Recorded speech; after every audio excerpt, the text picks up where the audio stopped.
শ্বশুর মশাই, আমি আপনার মেয়ে আঞ্জলিকে খুব বেশি ভালোবাসি আর আমি আপনার মেয়ে আঞ্জলিকে বিয়ে করতে চাই। তুমি কি মদ বিড়ি সিগারেট কিছু খাও?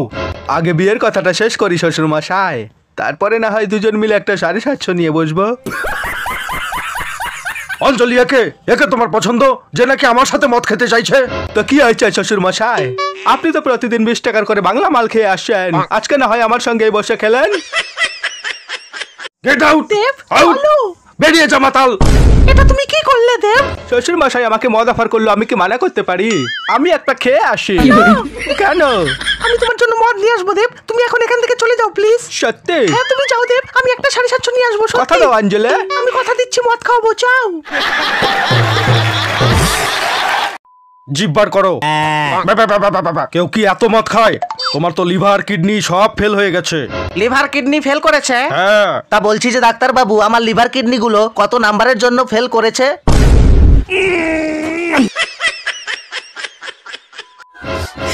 কাল রাতে 750 মদ একাই খেয়েছে, আজ সকালে না ওঠাতে এসে দেখি পুরিটা পটল তুলেছে। কর্তা মা পায়খানায় বসে বিড়ি খেতে ভীষণ ভালোবাসতেন, যাওয়ার আগে একটু মুখে দাও বৌমা। ডাক্তার বাবু এদের যেতে বলুন না, রুগীর ঘরে বসে সবাই মিলে পাদ মারলে এমনিতেই দম বন্ধ হয়ে মারা যাবে। পাদাপাদি বন্ধ করুন তো।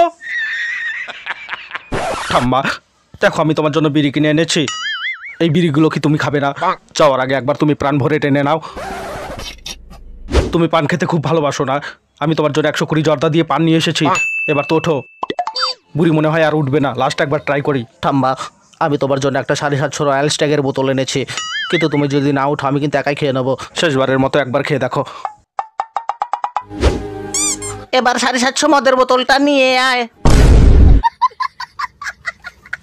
সমস্ত মহিলাদেরকে আমি একটা কথাই বলতে চাই, যদি আপনি কখনো দেখেন যে আপনার স্বামী খুব বেশি মদ খাচ্ছে, তাহলে আপনি তাকে বেশি বকাবকি করবেন না, বরং তার হাত থেকে মদের বোতলটা কেড়ে নিয়ে আপনি খেয়ে নিন, তাহলে আপনি দেখবেন সে আর মদই খেতে পারবে না। মনে রাখবেন, আমাদের রোগের সাথে লড়াই, রোগীর সাথে আমাদের লড়াই কখনোই নয়। আমরা দুজন একসাথে রাস্তায় বসে মদ খেতাম, কিন্তু আজ তোর কাছে কিচ্ছু নেই, আমার কাছে অনেক কিছু আছে। আজ আমার কাছে মদ আছে, গাঁজা আছে, বিমল আছে, বিড়ি আছে, সিগারেট আছে। কি আছে তোর কাছে? হাই, আমার কাছে দেশলাই আছে, আর দেশলাই ছাড়া তুই বিড়ি ধরাতে পারবি না।